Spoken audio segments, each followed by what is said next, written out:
बंदी छोड़ सतगुरु रामपाल जी परमेश्वर जी की जय हो। सत्साई भाई और बहनों, जैसा कि आप सबको पता है, इन दिनों सभी सतलोक आश्रमों में जो कबीर परमेश्वर आज से लगभग 629 वर्ष पहले बनारस के काशी में लहरतारा तालाब पर शिशु रूप में कमल के विकसित फूल पर प्रकट हुए थे, उस दिन की याद में वर्तमान में सभी सतलोक आश्रमों में कबीर प्रकट दिवस मनाया जा रहा है। और जैसा कि खबरें आम हैं कि इन 3 दिनों में जो 27, 28, 29 जून 2026 तक ये प्रकट दिवस मनाया जाएगा, हरियाणा के मुख्यमंत्री नायब सिंह सैनी भी आ सकते हैं और उनके आने के लिए रामपाल जी भी सतलोक आश्रम धनाना में बैठे हुए हैं। तो उसके बाद कुछ एक पोस्टर, कुछ एक वीडियो कुछ एक वीडियो, कुछ एक पोस्टर साध संगति की तरफ से जारी हुए हैं, जिसमें इस बात का विरोध किया जा रहा है। और इस विरोध को लेके कुछ एक भगत भाई बहनों के दिमाग में हल्की सी शंका है, क्योंकि जो पोस्टर बनाए जा रहे हैं वो पोस्टर हैं ये मानव जीवन ऐसे खोने का नहीं, जिसमें कहा गया है कि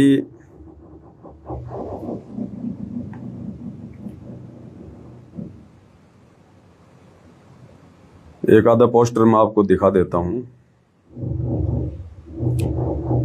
इसमें सतगुरु रामपाल जी की तरफ से बताया गया है कि मेरा परिवार और आश्रम मैनेजमेंट मेरे काबू से बाहर है। मैं किसी भी मुख्यमंत्री को सतलोक आश्रम धनाना में नहीं बुला रहा हूं, और यदि आना भी है तो वीआईपी बनकर नहीं, बल्कि एक नॉर्मल व्यक्ति की तरह अपनी गाड़ी से आओ।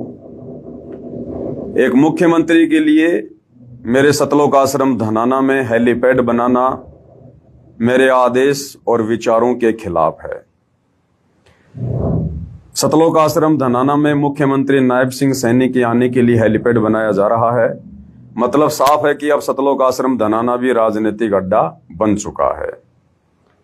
उसके बाद कुछ एक पोस्टर और बनाए हैं साध संगति से कि नेताओं की इस कदर चटाई तो आम संत भी नहीं करते, जिस कदर सतलोक आश्रम कमेटी वाले करने में लगे हैं।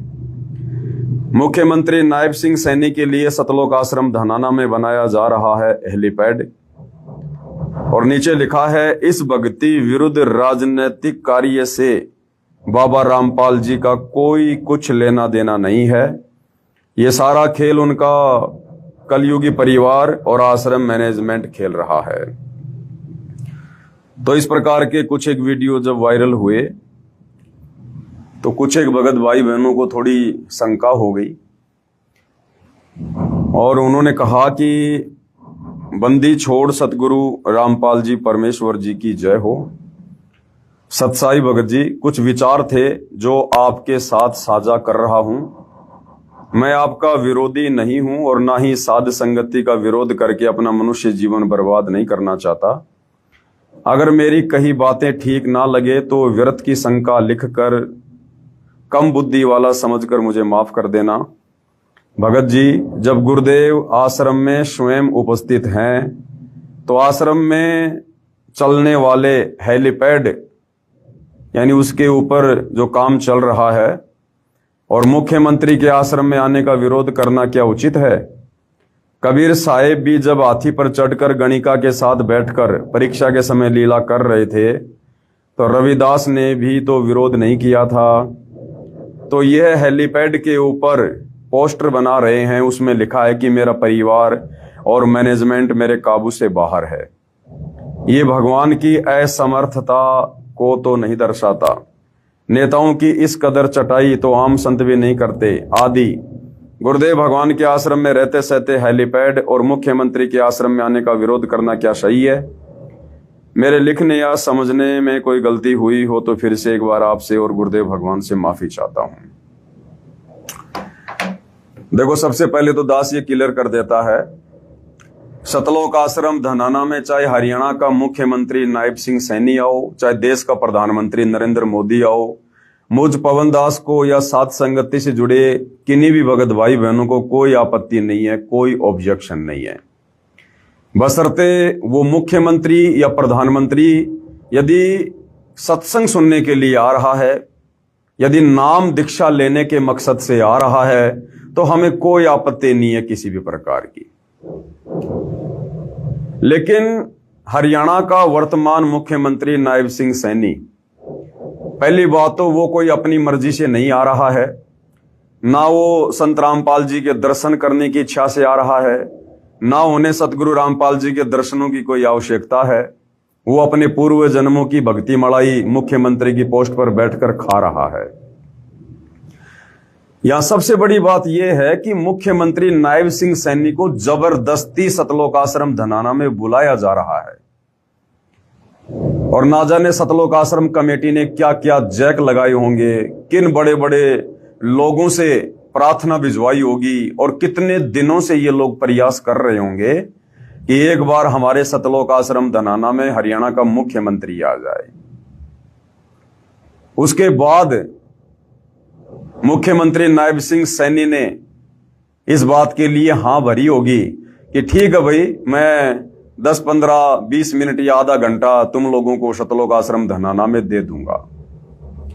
उसके पीछे का कारण यह भी हो सकता है कि जब सतगुरु रामपाल जी हिसार जेल में थे, तो इसी सतलोक आश्रम कमेटी ने, सतगुरु रामपाल जी के परिवार ने, विशेषकर उनके बड़े बेटे वीरेंद्र ने एक विशेष भूमिका निभाई थी। जहां जहां नायब सिंह सैनी की रैलियां होती थी, उनके कार्यक्रम होते थे, तो कई हजारों भक्तों को हरियाणा रोडवेज की बसों में बैठाकर या आश्रम की गाड़ियों से उनकी रैलियों को सफल किया जाता था। तो ये भी एक कारण हो सकता है कि मुख्यमंत्री ने हां कर दी हो कि ठीक है भाई, आप लोगों ने मेरी रैलियों को सफल बनाने के लिए जब इतना संघर्ष किया, इतना प्रयास किया, तो मैं भी आप लोगों के कहने पर आश्रम में आ जाऊंगा, मुझे कोई दिक्कत नहीं है।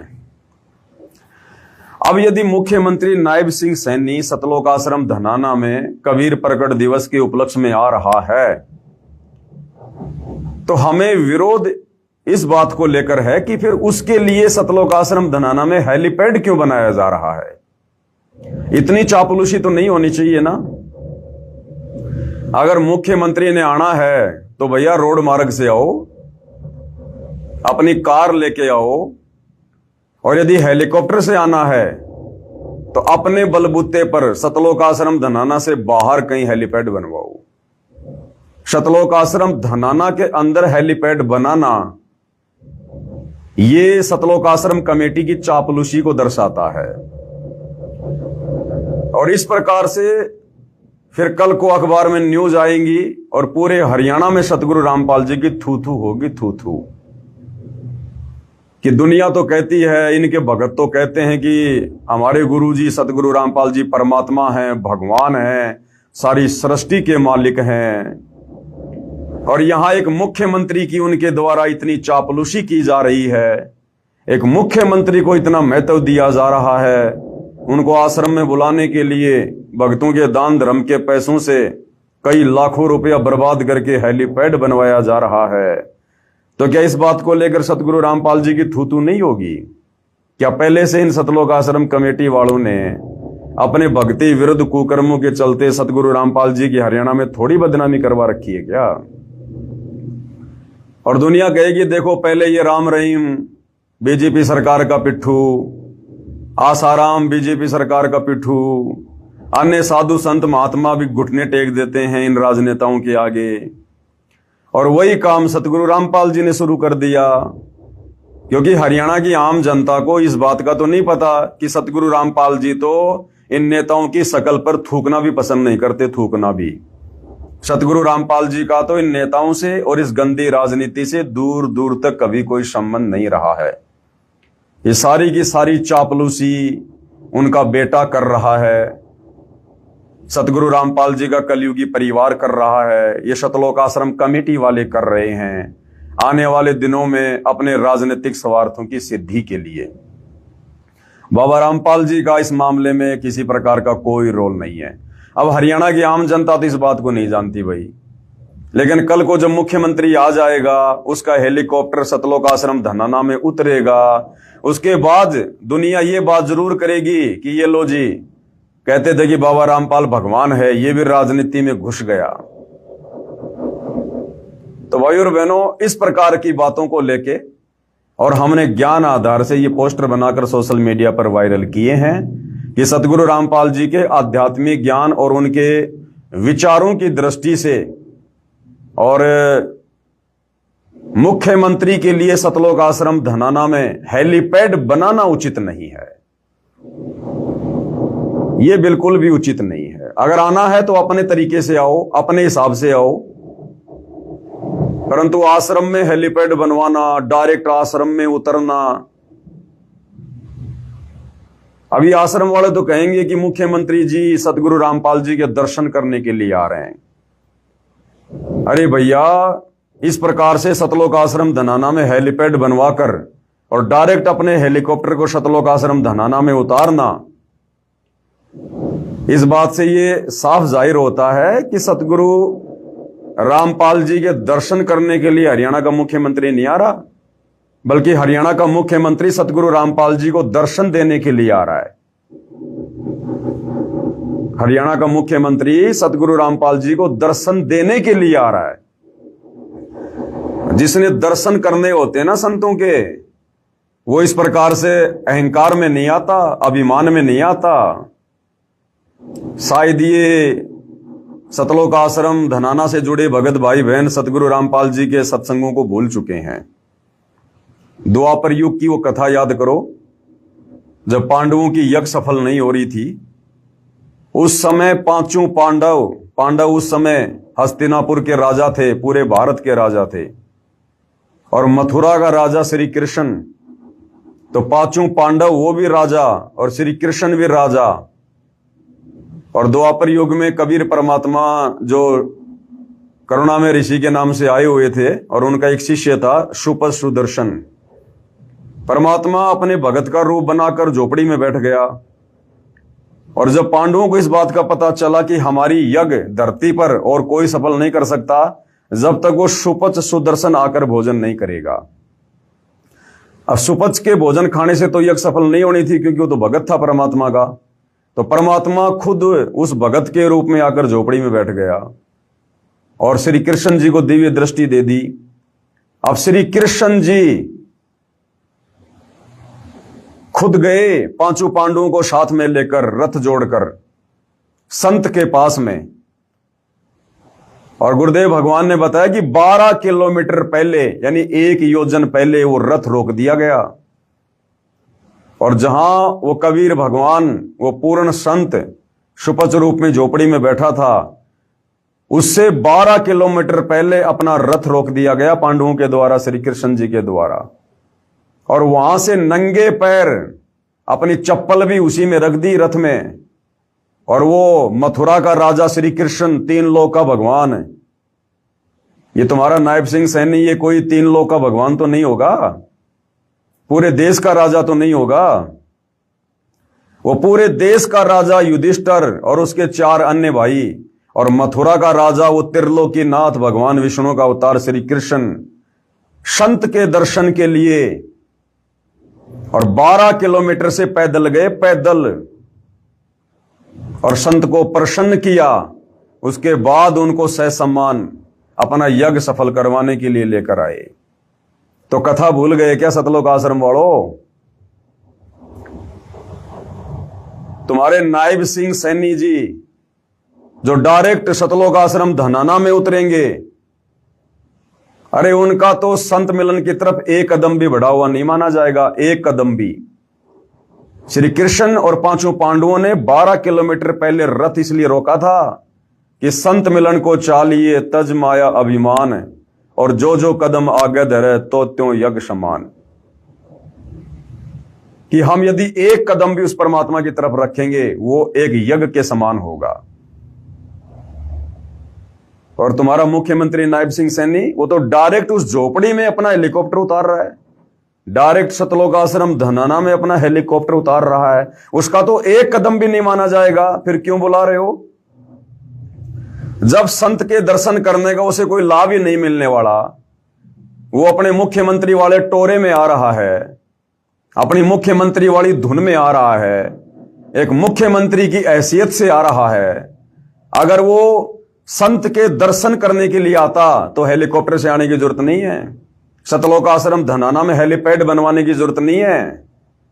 बाकी भी तो हरियाणा में अपनी गाड़ी से घूमता है, कौन सा 24 घंटे हर कार्यक्रम में हेलीकॉप्टर से जाता है। और स्पेशली जब संतों के दर्शन करने के लिए जाना हो, संतों से मिलने के लिए जाना हो, उस समय तो हेलीकॉप्टर का कोई काम ही नहीं है। तो इसलिए भाई हम थोड़ा विरोध कर रहे हैं कि भक्ति मार्ग के हिसाब से ये चीजें जो हैं ये उचित नहीं है। अगर आना है तो दास भाव से आओ, दास भाव से। कथा भूल गए भगत? 650 साल पहले नागौर का पीपा राजा और अपने दल बल के साथ में, हाथी घोड़ों के साथ में, उस समय उनके पास हाथी आज का हेलीकॉप्टर बराबर है। आज एक मंत्री के पास में हेलीकॉप्टर उसकी बहुत बढ़िया सवारी है। उस समय राजा के पास में 600 साल पहले हाथी होना हेलीकॉप्टर के बराबर है। तो नागौर का राजा पीपा और पंडित रामानंद जी के आश्रम में गया अपने दल बल के साथ में, हाथी घोड़ों के साथ में, और वहां जाकर कहा कि भाई स्वामी जी से कह दो कि राजा पीपा उनके दर्शन करना चाहता, उनसे मिलने आया है। तो स्वामी जी ने क्या कहा था? पंडित रामानंद जी ने कहा कि कह दो हम किसी राजा वाजा से नहीं मिलते, अगर कोई दास है तो मिल सकता है। तो गुरुदेव ने बताया कि राजा पीपा ने कहा लो भाई ये माया तो यहां भी बाधक बन गई। उसी समय वो हाथी घोड़े सैनिक सब वापस भेज दिए कि जाओ भाई। और फिर कहा कि अब पंडित रामानंद जी से कह दो कि उनका दास उनके दर्शन करना चाहता है। तब जाकर उनको दर्शनों की अनुमति मिली थी, तब जाकर उस दर्शन का लाभ मिलता है। संत के सामने मुख्यमंत्री गिरी नहीं चलती, प्रधानमंत्री गिरी नहीं चलती है। इसलिए हम लोग विरोध कर रहे हैं कि इस प्रकार हेलीकॉप्टर में डायरेक्ट सतलोक आश्रम धनाना में आने से उस हरियाणा के मुख्यमंत्री नायब सिंह सैनी के भी वो कर्म बिगड़ेंगे, क्योंकि उसे तो पता नहीं ना कि ये क्या परम शक्ति बैठी है, ये क्या परम शक्ति बैठी है। ये ब्रह्मा विष्णु महेश भी उस परमपिता परमात्मा सतगुरु रामपाल जी के पैर के नाखून के बराबर नहीं है। और एक हरियाणा का मुख्यमंत्री, क्या हैसियत होती है मुख्यमंत्री की, और वो हेलीकॉप्टर से डायरेक्ट धनाना आश्रम में आके उतर रहा है। जो भक्तिहीन प्राणी है, जिसके पास में भक्ति का नामो निशान नहीं है, अपने पिछले जन्म की मलाई खा रहा है, वर्तमान में भक्ति और भगवान के निकट नहीं है, और राजनीति करके टोटल अपने कर्म फोड़ रहा है। अरे राजनेता तो सुबह से लेकर शाम तक ना जाने लाखों पाप करके अपने घर पे आता है, और ऐसे व्यक्ति की सेवा में और शतनाम प्राप्त, सार नाम प्राप्त, सार शब्द प्राप्त उन आत्माओं को बेगार में लगाया जा रहा है। शतनाम का जाप करने वाले भगत भाई बहनों को 2 कोड़ी के राजनेताओं की चमचागिरी में लगाया जा रहा है, उनके हेलीपैड की सेवा में लगवाया जा रहा है। आश्रम के अंदर भगत भाई अपने भगवान की और अपने भगत भाई बहनों की सेवा के लिए जाते हैं, या दुनिया की किसी मुख्यमंत्री प्रधानमंत्री की बेगार करने के लिए जाते हैं? क्या तुम्हारी आंखें फूट गई है सतलोक आश्रम कमेटी वालों? क्या तुम इतने अंधे हो चुके हो तुम? इसलिए भाई हम थोड़ा विरोध कर रहे हैं ताकि भक्तों के कर्म फूटने से बचें, इसलिए विरोध कर रहे हैं। तो भगत जी कह रहे हैं कि इस प्रकार से पोस्टर बनाने से कि भाई जिसमें कहा जा रहा है सतगुरु रामपाल जी की ओर से कि मेरा परिवार और सतलोक आश्रम कमेटी मेरे काबू से बाहर है और मैं किसी मुख्यमंत्री को नहीं बुला रहा। भाई आना है तो आम व्यक्ति की तरह हो, जैसे बाकी दुनिया आ रही है दर्शन करने के लिए। तो भगत जी कह रहे हैं कि इसमें तो गुरु जी असमर्थ जाहिर हो रहे हैं कि मेरा परिवार और आश्रम मैनेजमेंट मेरे काबू से बाहर है। तो देखो भगत जी, आप और हमें पता है सतगुरु रामपाल जी क्या परम शक्ति है, और हमारे हृदय में उनके प्रति कितना सम्मान है, कितना मान है, ये आप और हमें पता है। बाकी भगवान की यहां कोई इज्जत नहीं होती है, ये काल का लोक है, या भगवानों की इज्जत उनके जाने के बाद में होती है, मरने के बाद होती है। जैसे श्री राम की देख लो, श्री कृष्ण की देख लो, अन्य किसी भी महापुरुष के देख लो, जीते जी दुनिया उनको ठंडा पानी नहीं पीने देती है, जाने के बाद उनकी महिमा होती है। तो भगवानों को यहां ना कोई इज्जत से कोई लेना होता है, ना बेइज्जती का उनको कोई डर होता है। और जितनी बेइज्जती बरवाला कांड के माध्यम से वर्तमान समय तक सतलोक आश्रम कमेटी ने सतगुरु रामपाल जी की करवा डाली है, उसके आगे अगर आप इसको बेइज्जती समझते हैं तो ये बेइज्जती तो कुछ भी नहीं है। अब देखो बहुत सारी बातें हैं।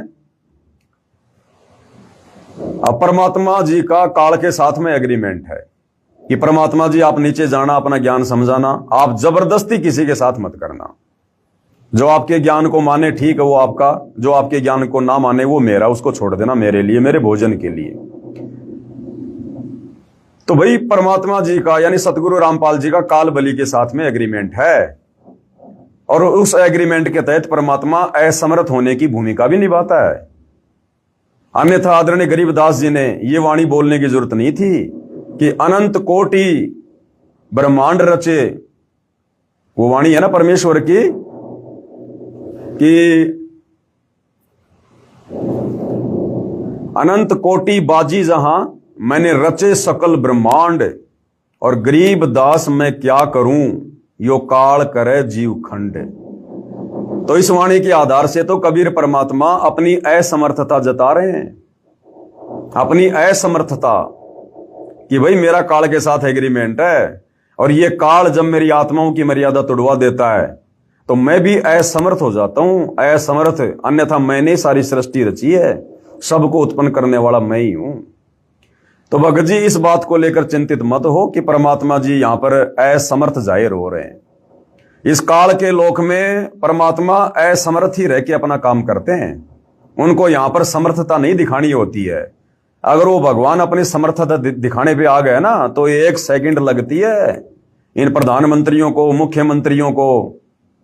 2 मिनट में परमात्मा सीधा कर दे, 2 मिनट में नंगे पैर दौड़ के आए दर्शन करने के लिए। लेकिन परमात्मा यहां पर विशेषकर कलयुग की बिचली पीढ़ी में ज्ञान आधार से अपनी आत्माओं से अपनी पहचान करवाना चाहते हैं, जिस कारण से परमात्मा कोई समर्थता किसी भी प्रकार की नहीं दिखाता है। और रही बात भगत जी असमर्थता की, तो बरवाला कांड के समय क्या हुआ था बताओ? यही भगवान थे ना, सतगुरु रामपाल जी तो थे समर्थ परमात्मा। उस समय जैसा इनको सतलोक आश्रम कमेटी वालों ने कहा इन्होंने वैसा ही किया। समर्थ परमात्मा होते हुए, निरोगी परमात्मा होते हुए, हाड़ मांस की देह से दूर होते हुए, सतलोक आश्रम कमेटी के कहने से, अपने परिवार के कहने से, यही समर्थ परमात्मा सतगुरु रामपाल जी भगवान बीमार बन गए, बीमार, और इतने बीमार बन गए, बाहर स्टेटमेंट दिया जा रहा था कि बाबा रामपाल जी से तो उठा भी नहीं जा रहा, उनको हार्ट की प्रॉब्लम है, हार्ट की प्रॉब्लम।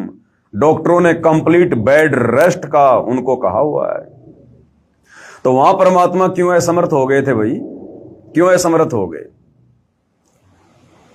और ये जो काल और परमात्मा के बीच में जो सूक्ष्म लड़ाई चल रही है ना, इसमें ना तो काल खुल के सामने आ रहा और ना सतगुरु रामपाल जी कुछ खुल के कह रहे। काल कहां सामने आ रहा है? काल नहीं आ रहा सामने। काल अपने एजेंटों के माध्यम से भक्ति मार्ग में गंदगी फैला रहा है सतलोक आश्रम कमेटी के माध्यम से, और इधर सतगुरु रामपाल जी समर्थ परमात्मा ये भी चुप हैं सतलोक आश्रम में आकर, लेकिन अपने एजेंटों के माध्यम से, सात संगति के वालों से, सात संगति वालों के माध्यम से परमात्मा इधर ज्ञान आधार से इन आश्रम वालों का विरोध करवा रहे हैं। तो दोनों शक्तियां अपना काम बराबर कर रही हैं। ना काल खुल के सामने आ रहा और ना सतगुरु रामपाल जी खुल के कुछ बोल रहे हैं। और ये जो सात संगति वाले भाइयों की जो आवाज है ना, ये सतगुरु रामपाल जी की आवाज है। जो बात ये समर्थ कबीर परमात्मा काल के साथ की एग्रीमेंट के आधार से अपने आप को असमर्थ जाहिर करके सतलोक आश्रम धनाना में बैठकर, और वहां जो भक्ति विरुद्ध कार्य हो रहे हैं उनको देखकर भी कुछ नहीं कह पा रहा है, वो सारा सब कुछ परमात्मा इधर सात संगति वालों के माध्यम से कहलवा रहे हैं, सात संगति वालों के माध्यम से। तो भाई ऐसी बात नहीं है, हमने बोलना पड़ेगा। भगत जी कह रहे हैं कि अब तो खुद सतगुरु रामपाल जी सतलोक आश्रम धनाना में आकर बैठे हैं, अब हमारा बोलना उचित नहीं है कि हेलीपैड क्यों बनाया जा रहा है, आश्रम वाले ये क्यों कर रहे हैं। भाई बोलना उचित है भगत जी, बोलना उचित है। अब इस आधार से तो जैसे द्वापर युग में जब भरी सभा में द्रौपदी का चीर हरण किया जा रहा था, द्रौपदी को नंगा करने का प्रयास किया जा रहा था, उसकी साड़ी खींची जा रही थी।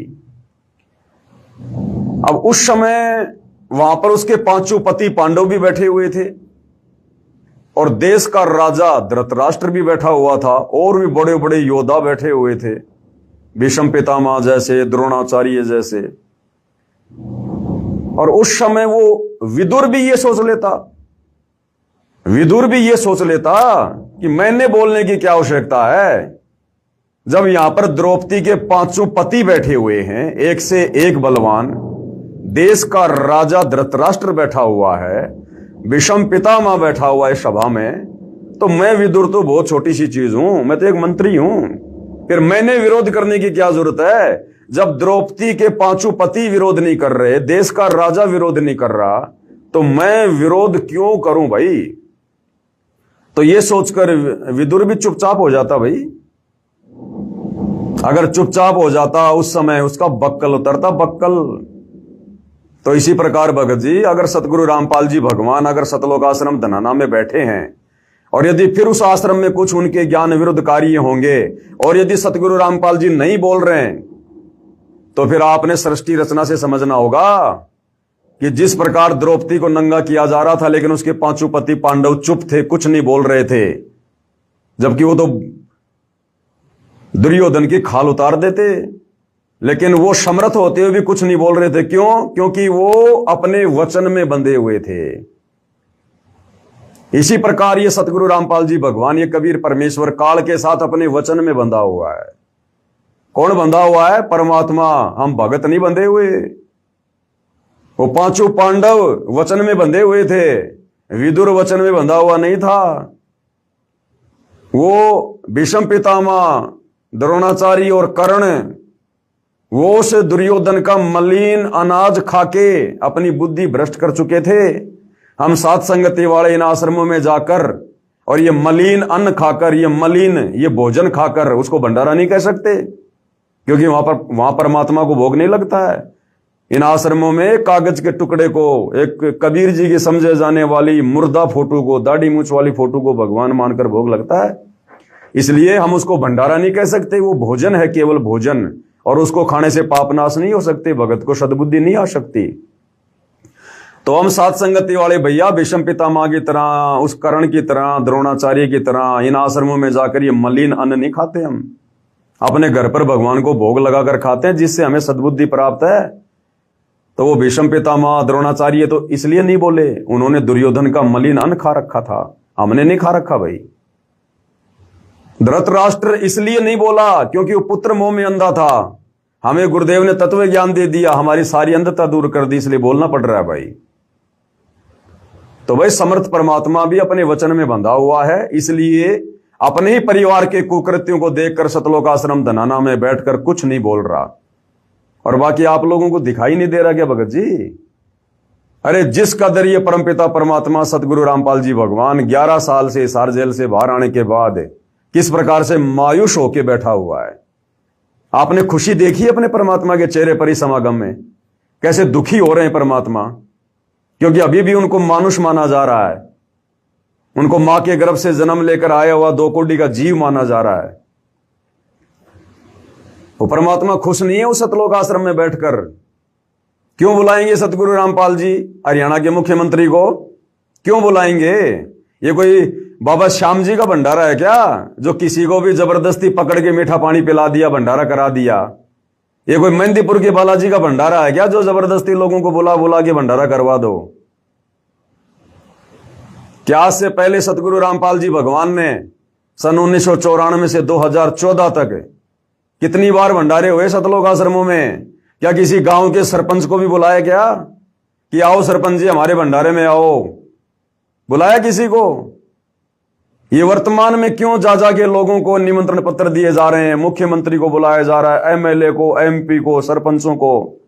तो बाबा रामपाल जी तो आज भी किसी को नहीं बुला रहे ना। बाबा रामपाल जी ने किसी को आश्रम में बुलाने की जरूरत है?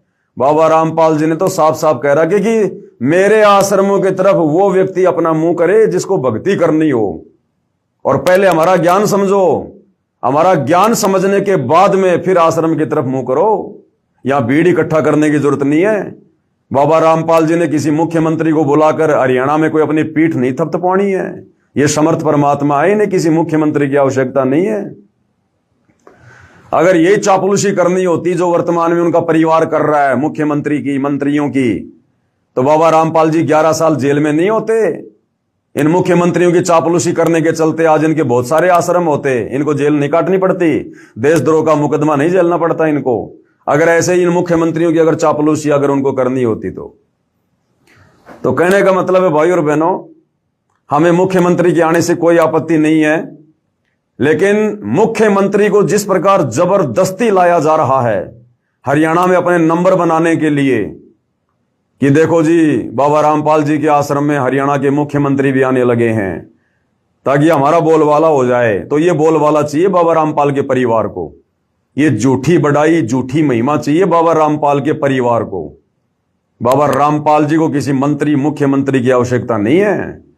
आने वाले दिनों में ये मंत्री, मुख्यमंत्री, प्रधानमंत्री इनके चरणों को चाटेंगे, चरणों को। जब ये युग परिवर्तन का दौर शुरू होगा ना, उस समय ये तुम्हारे मंत्री, मुख्यमंत्री ये हाय हाय करते हुए नंगे पैर दौड़ के आएंगे, अपनी जान की भीख मांगेंगे। बाबा रामपाल जी को आवश्यकता नहीं है अपने समागम की सफलता के लिए किसी मुख्यमंत्री को बुलाना।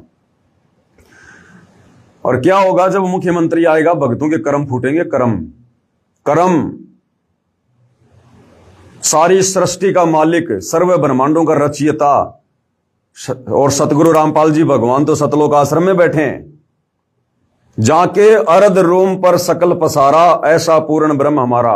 वो सारी सृष्टि का मालिक सतलोक आश्रम धनाना में बैठा है। और जिस समय तुम्हारा मुख्यमंत्री सतलोक आश्रम धनाना में आएगा, उसका हेलीकॉप्टर आएगा, तो इस मूर्ख संगत का ध्यान कहां होगा? इस मूर्ख नादान संगत का ध्यान कहां होगा? अपने भगवान से हटकर, अपने गुरु से हटकर और 2 कौड़ी के नेताओं में होगा। उस मुख्यमंत्री की तरफ होगा, उसके हेलीकॉप्टर की तरफ होगा। एडी उठा के देखेंगे ये नादान मूर्ख भगत, अरे कौन है मुख्यमंत्री, कहां है मुख्यमंत्री? ऐसे काल गुरुपद और मर्यादाओं से नीचे गिराता है, गुरुपद और मर्यादाओं से। तो इसलिए हम तो इन सतलोक आश्रम वालों की मर्यादा तुड़वाने से इनको बचा रहे हैं कि नालायकों, ये मंत्रियों की चापलूसी मत करो, ये चापलूसी मत करो इन मंत्रियों की। ये सारी सृष्टि का मालिक है। अगर इसने ऐसे चापलूसी करनी होती तो आज संसार में सबसे बड़ा आज इसका सब कुछ होता। इनका मार्ग ज्ञान मार्ग है। ये ज्ञान से आत्माओं को अपने पक्ष में करना चाहते हैं, अपनी शरण में लेना चाहते हैं। तो सतलोक आश्रम वालों, तुमने पहले क्या थोड़ी बेइज्जती करवा रखी है गुरुजी की?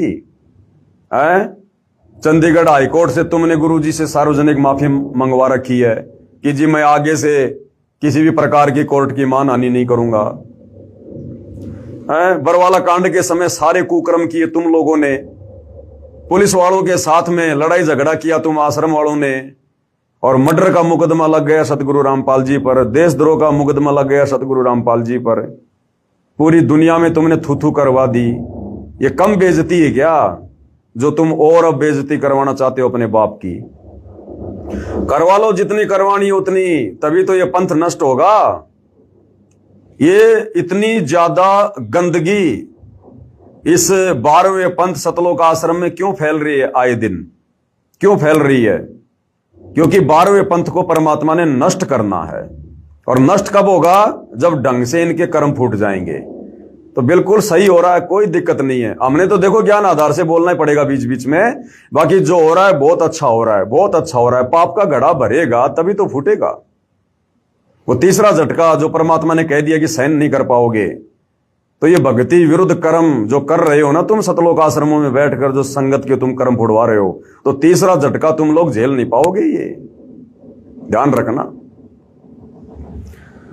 तो भाई और बहनों, सतगुरु रामपाल जी का अपनी तरफ से कोई आदेश किसी भी प्रकार का किसी मुख्यमंत्री को इस प्रकार से आश्रम में बुलाने का नहीं है। बाकी चाहे मुख्यमंत्री आओ, चाहे प्रधानमंत्री आओ, चाहे उनके दर्शन करने के लिए आओ, चाहे सत्संग सुनने के लिए आओ। और तुम्हें लगता है कि तुम किसको मूर्ख बना रहे हो भाई?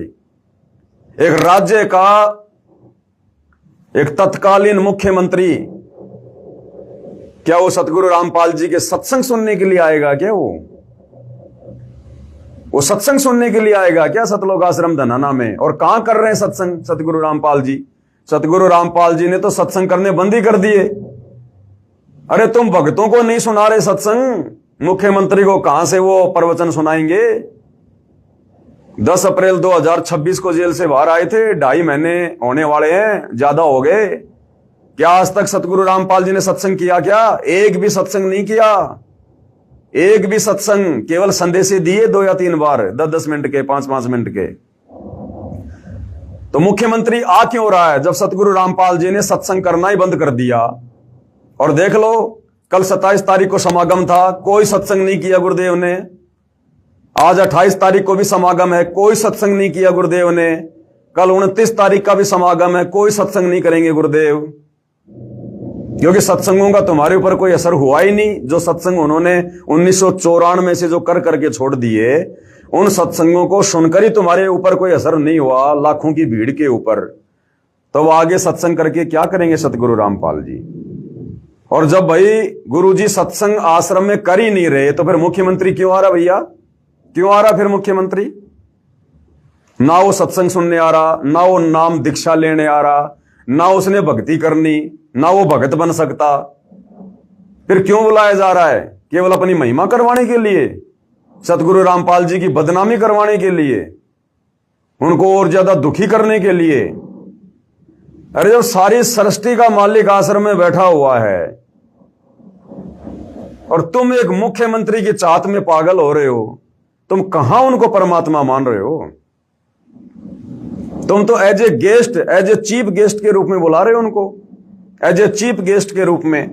क्योंकि सतगुरु रामपाल जी ने तो सत्संग करने छोड़ दिए, तो अब हरियाणा का मुख्यमंत्री आकर सतलोक आश्रम धनाना में भक्तों को प्रवचन सुनाएगा, सत्संग करेगा मुख्यमंत्री आके। अब तो आश्रम वालों, तुम्हारी आंखें फूट गई हैं ज्ञान वाली, तुम बिल्कुल अंधे हो चुके हो। तुम्हें मोतियाबिंद हो रहा है, मोतियाबिंद।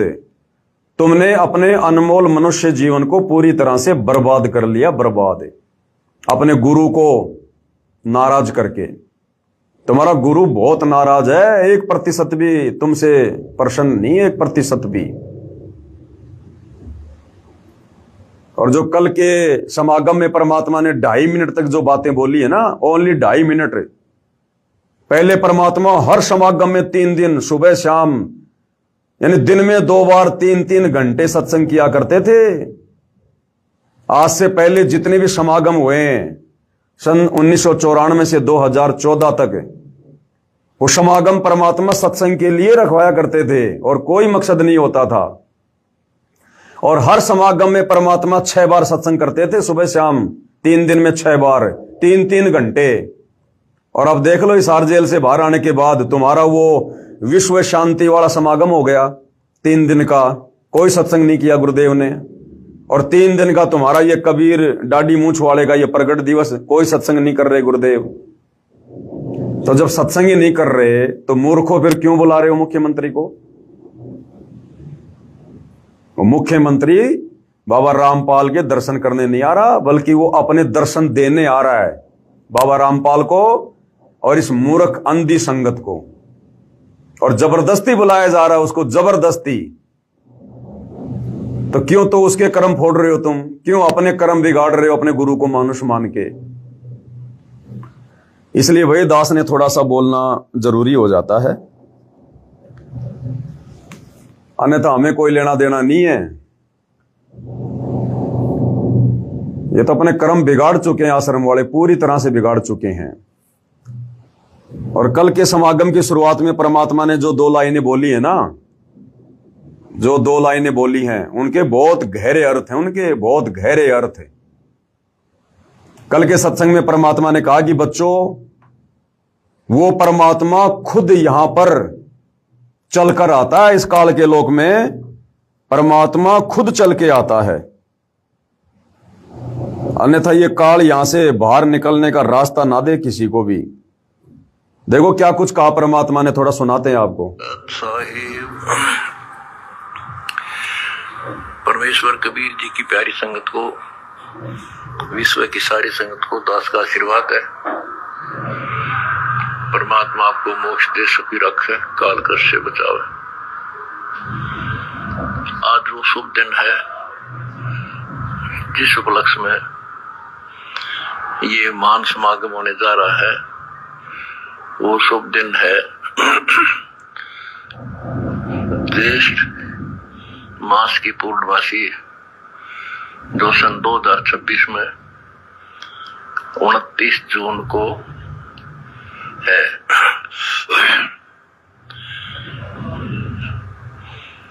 सतगुरु आए दया करी, ऐसे दीन दयाल, बंदी छोड़ बरदास का, जट लगनी प्रतिपाल। बच्चों, परमात्मा ने स्वयं आना पड़ा इस काल के जाल को समाप्त करने के लिए। इतना अज्ञान अंधेरा फैला रखा था कि कहीं पर भी। क्या कह रहे हैं गुरुदेव भगवान की बच्चों, परमात्मा ने खुद आना पड़ा इस काल के लोक में सत्संग करने के लिए। इतना अज्ञान अंधेरा इसने फैला रखा है। 650 साल पहले की बात कह रहे हैं कि 650 साल पहले उस कबीर परमात्मा ने खुद आना पड़ा यहां पर काल के लोक में। इतना अज्ञान अंधेरा काल ने फैला रखा है। अब विचार करो, अंध भक्तों, सतलोक आश्रम से जुड़े अंध भक्तों, विचार करो। 650 साल पहले भी कबीर भगवान ने सतलोक से चलकर खुद आना पड़ा काल के जाल को काटने के लिए। इतना अज्ञान, इतना अंधेरा फैला रखा है। तो 650 साल पहले से लेकर वर्तमान समय के बीच में तो काल ने उससे भी कई गुना ज्यादा अज्ञान अंधेरा फैला दिया है भक्ति मार्ग को बर्बाद करवाने के लिए। तो क्या आज परमात्मा किसी आत्मा को भेजेगा क्या? अर्थात गुरुदेव भगवान संकेत कर रहे हैं कि नादानो, मुझे मानुष मत समझो, मुझे माता पिता के सहयोग से पैदा हुआ मत जानो, केवल मुझे अपना गुरु मत मानो। मैं वही कबीर भगवान, वही कबीर परमेश्वर हूं जो स्वयं सतलोक से चलकर इस पृथ्वी लोक पर आता है। इस काल के जाल को खुद ही आकर काटता है, किसी और की औकात नहीं है। यानी गुरुदेव समझाना चाहते हैं कि अंध भक्तों, मूर्खो, तुम ये क्या कागज के टुकड़े को, दाढ़ी मूछ वाले कबीर की नकली फोटो को भगवान मान के इसका प्रकट दिवस मना रहे हो? पहचानो अपने गुरु को, अपने परमात्मा को, अपने बाप को। ये समय हाथ से निकल गया तो गधे बन के घूमोगे, यहां पर कुमार लठ मारेगा। क्या तुम अपने आप को जो है तत्वज्ञानी भगत समझ रहे हो? तुम 2 मिनट में निकाल देगा तुम्हारी ये सारी अफलातुनी। ये समझाना चाह रहा है परमात्मा सत्संग के माध्यम से कि हमेशा परमात्मा स्वयं आता है, आज भी आया हुआ है। सच्चे ज्ञान की छींट नहीं थी। तम परमात्मा ने एक भगत की लीला की, एक इंसान की लीला की, और भगवान तो वो है ही, और एक सतगुरु की लीला की। अगर ये दिन हमें प्राप्त नहीं होता तो जीवन नरक बढ़ जाता। गरीबदास जी कहते हैं 3 लोक और भवन चतुर्दश कोई नहीं सत्संगी। गरीबदास जी क्या कह रहे हैं अपनी वाणी में? 5वें वेद सूक्ष्म वेद में 3 लोक और भवन चतुर्दश कोई नहीं सत्संगी। यानी इस 21 ब्रह्मांड में 3 लोकों में और भवन चतुर्दश में, यानी पूरे 21 ब्रह्मांड में सत्संग करने वाला कोई नहीं है। इसलिए कबीर भगवान खुद सतलोक से चलकर आता सत्संग करने के लिए। अगर काल के लोक में सत्संग होता तो भगवान ने सिर में दर्द करने की जरूरत नहीं है। तो 21 ब्रह्मांड में सत्संग नहीं है, कोई सच कहने वाला नहीं है, कोई सत्संगी नहीं है। तो सतगुरु रामपाल जी क्या कोई 21 ब्रह्मांड के कोई आम प्राणी है क्या? आम व्यक्ति है क्या? आम जीव है क्या? ये जो सन 1994 से सत्संग कर रहे हैं, सच कह रहे हैं, गरीबदास जी की वाणियों को खोल के रख रहे हैं। तो गुरुदेव कहना चाहते हैं कि नालायक को 21 ब्रह्मांड में कोई सत्संगी नहीं है, और तुम्हारा गुरु 1994 से सत्संग कर रहा है। तो कौन है तुम्हारा गुरु? मां के गर्भ से जन्म लेकर आया हुआ गांव धनाने का रामपाल जाट नहीं है? ये सारी सृष्टि का जाट है। जाट का मतलब क्या होता है? जाट सोई जो पांचों झटका है और खाकी मन को नीचे पटका है। ये अखंड पाठ की वाणियों में परमात्मा ने बताया कि जाट की क्या पहचान होती है। जाट सोई जो पांचों झटका है, काम क्रोध मोह लोभ अहंकार एक झटके में दूर कर दे, वो होता है असल में जाट। और खाकी मन को नीचे पटका है और इस मन की बकवाद को बिल्कुल साइड में कर दे, उसको कहते हैं जाट। तो ये कबीर भगवान बैठा हुआ है, सारी सृष्टि का मालिक है, सतलोक आश्रम धनाना में। और नालायको, तुम एक मुख्यमंत्री के उपग्रह बन के घूम रहे हो, तुम्हें शर्म नहीं आती? हमने सोचा भाई सतगुरु रामपाल जी के लिए कोई हेलीकॉप्टर ला रहे होंगे, भाई बहुत अच्छी बात है। हो सकता है परमात्मा आश्रमों में जाएंगे, अलग अलग आश्रमों में अपने बच्चों को दर्शन देने के लिए, तो हो सकता है भाई लंबा रास्ता है, भाई भगत ये सोच रहे हो भाई हमारे गुरुजी लंबा रास्ता तय करेंगे, ठीक नहीं लगेगा। इसलिए हमने तो ये सोचा कि भाई हो सकता भाई कोई 20-25 करोड़ का आता है, इन्होंने गांव में भी तो दे दिए अनाप शनाप पैसे, फालतू में अन्नपूर्णा मुहिम के तहत इन्होंने बर्बाद कर दिए मोटर पाइप में। हो सकता है 20-25 करोड़ का हेलीकॉप्टर अपने गुरुजी के लिए ला रहे होंगे, इसलिए हम कुछ नहीं बोले। हेलीपैड बन रहा था, बनने तो बहुत अच्छी बात है। अरे बाद में पता चला ये तो मुख्यमंत्री की चापलूसी के लिए बनाया जा रहा है। वो भक्तों का दान धर्म का पैसा एक मुख्यमंत्री के सतलोक आश्रम धनाना में आने के लिए बनाया जा रहा है। इसलिए भाई बोलना जरूरी हो जाता है, बोलना जरूरी हो जाता है। इसलिए तो क्या कह रहे परमात्मा? 3 लोक और भवन चतुर्दश कोई नहीं सत्संगी। जब 21 ब्रह्मांड में कोई सत्संगी नहीं है, 21 ब्रह्मांड का स्वामी काल है, जब ये खुद ही कह रहा है गीता ज्ञान देते समय कि मेरे को भी विचार काल में कंप्लीट ज्ञान नहीं है सृष्टि रचना का, तो नालायकों फिर सतगुरु रामपाल जी जो कंप्लीट ज्ञान दे रहे हैं, सत्संग कर रहे हैं, कौन महापुरुष हैं ये? 21 ब्रह्मांड के जीव हैं क्या? जब 21 ब्रह्मांड के स्वामी को ज्ञान नहीं, तो उसके अधीन जीवों को ज्ञान कहां से हो जाएगा? वो कहां से सत्संग कर देंगे? तो सत्संग करने के लिए परमात्मा स्वयं सतलोक से चलकर आता है। और फिर भी तुम एक दाढ़ी मूछ वाली कबीर की नकली बेजुबान मुर्दा फोटो को भगवान मान के पूज रहे हो। तुम्हारी बुद्धि पे पत्थर पड़े, पत्थर 5-5 किलो वाले। आश्रम वालों, तुमने अपना बेड़ा गर्क कर लिया सतगुरु रामपाल जी के परिवार के चक्कर में आकर, आश्रम कमेटी के चक्कर में आकर, इन कोऑर्डिनेटरों के चक्कर में आकर अपनी आत्मा का बेड़ा गर्क कर लिया। तुम्हारा मोक्ष नहीं है, धक्के खाओगे अनंत युग तक, धक्के। नोट कर लेना ये बात है। ये सात संगति के वीडियो कोई बच्चों की बातें नहीं है जो तुम्हें इतने वर्षों से बताई जा रही हैं। धक्के खाओगे, धक्के खा लो। कितने दिन खाओगे लड्डू जलेबी? कितने दिन खाओगे? खा लो। इस बाप को दुखी करने के चलते इस काललोक में भी धक्के खूब खाओगे। मोक्ष नहीं है तुम्हारा। इसलिए सतगुरु रामपाल जी चुप हैं, कुछ नहीं बोल रहे कि क्या बोलो इन मूर्खों को, क्या समझाओ इन जाहिलों को जो मेरे इतने सत्संग करने के बावजूद नहीं समझे, आज तक मुझे नहीं पहचान पाए, मुझे मानुष मान रहे हैं, आज तक ये पतिव्रता पद की भक्ति पर नहीं आए। तो क्या समझाऊंगा इन गधों को, इन मूर्खों को। इसलिए अंत में उन्होंने सत्संग करने बंद कर दिए, सत्संग करने बंद कर दिए गुरुदेव ने। तो बताओ तुम्हारा मुख्यमंत्री कौन सा सत्संग करने आ रहा भाई है? और दर्शन करके क्या कर लेगा? जब दर्शन करते करते तुम आश्रम वालों की दुर्गति हो रही है, कुत्ते वाली मौत मर रहे हो, तो मुख्यमंत्री को क्या फायदा मिल जाएगा? बताओ। और भाई ये तो परीक्षा चल रही है ना, ये तो परीक्षा चल रही है। परीक्षा के समय में टीचर कभी लेक्चर देता ही नहीं है। परीक्षा के समय में टीचर कभी लेक्चर देता नहीं है। और ये परीक्षा उस समय खत्म होगी जिस दिन सतगुरु रामपाल जी साध संगति का जिक्र करेंगे, सत्सेवक भाई बहनों का जिक्र करेंगे, उस दिन ये परीक्षा खत्म होगी। परीक्षा के समय टीचर घूमता रहेगा, फिरता रहेगा, चुपचाप रहेगा, लेकिन बोलेगा कुछ नहीं। चाहे बच्चा गलत लिख रहा हो, चाहे सही लिख रहा हो। तो ये परीक्षा चल रही है, अभी परीक्षा खत्म नहीं हुई है। तो चाहे तुम मुख्यमंत्री को बुलाओ, चाहे तुम गधे पे बैठ के घूमो, चाहे जो मर्जी करो, सतगुरु रामपाल जी परीक्षा के समय में कुछ नहीं कहेंगे किसी को। जैसा बीज बो रहे हो, परिणाम तुम्हारे सामने होगा आने वाले समय में। तो इसलिए भाई हमारा बोलना जरूरी हो जाता है, जरूरी।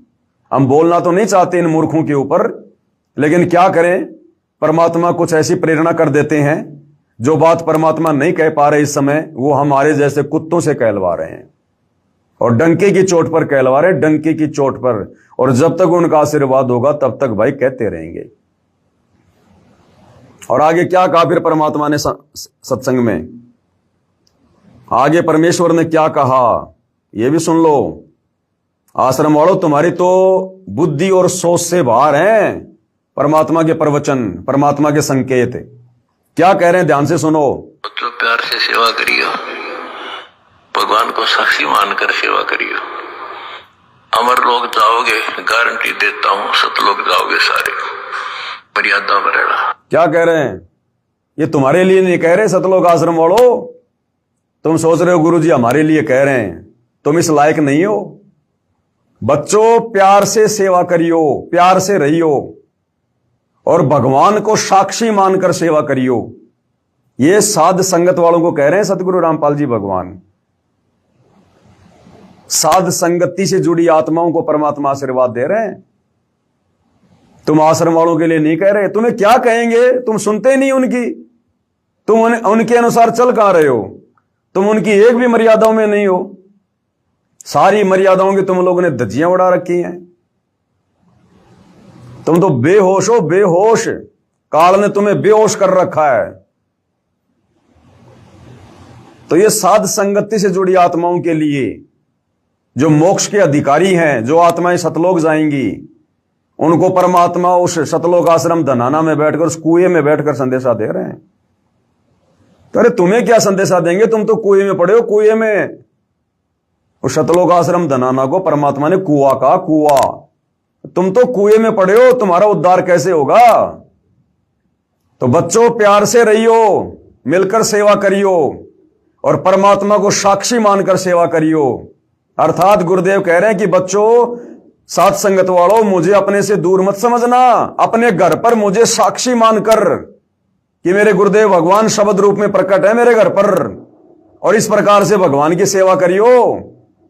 उनको भोग लगाना, उनकी आरती करना, उनकी महिमा करना, चरण सेवा करना, उनके चरण धोना। तो गुरुदेव कह रहे हैं कि अपने गुरु जी को साक्षी मानकर, यह ना सोचना कि तुम्हारा गुरु सतलोक आश्रम धनाना में बैठा है, नहीं। अपने गुरु को साक्षी मानकर, परमात्मा को साक्षी मानकर सेवा करियो। इन आश्रमों में तो गुरु जी को परमात्मा माना ही नहीं जा रहा। ये तो दाढ़ी मूछ वाले कबीर की फोटो को भगवान मान के उसका प्रकट दिवस मना रहे हैं। ये अपने गुरु को कहां मान रहे हैं परमात्मा। तो इनको थोड़ी कह रहे हैं गुरुदेव, अरे वहां तो साक्षात बैठे हुए शरीर में, फिर थोड़ी कहेंगे कि अपने भगवान को साक्षी मानकर, वहां तो साक्षात वो बैठे हुए हैं।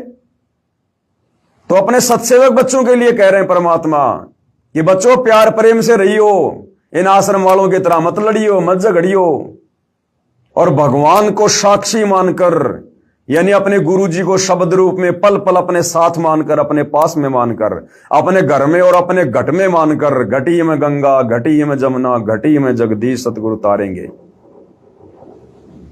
और साक्षी मान के सेवा करना, यानी जो तुम्हारे को साथ संगति के माध्यम से जो बातें तुम्हारे को जो बता रखी हैं, जो भक्ति विधि जो तुम्हें दी हुई है, जिसको जो मंत्र मिला हुआ, जो सेवा मिली हुई है, वो अपने भगवान को साक्षी मानकर, अपने समक्ष मानकर कि गुरुजी हरदम मेरे साथ में, पल पल मुझे देख रहे हैं, ऐसे मान के सेवा करना।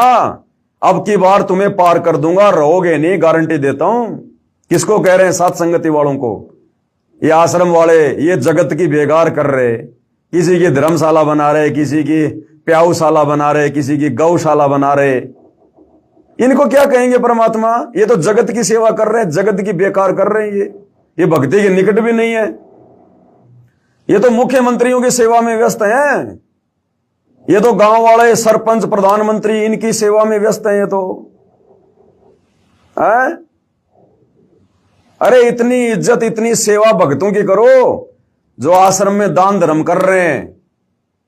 उन्हीं भक्तों के दान धर्म के बलबूते पर तुम मुख्यमंत्रियों की चापलूसी कर रहे हो। उन्हीं परमात्मा के भक्तों के दान के बलबूते पर तुम अपना घर चला रहे हो, अपने बच्चे पाल रहे हो। आश्रम वालों, कमेटी वालों, उन्हीं भक्तों के दान धर्म के पैसों से तुम मुख्यमंत्री के हेलीकॉप्टर के लिए हेलीपैड बना रहे हो। और उन भक्तों को तुमने भेड़ बकरियों की तरह ले रखा है। उनकी बेचारों की कोई इज्जत नहीं, उनकी कोई पूछ नहीं, उनकी बात बात पे डांट देते हो, धमका देते हो।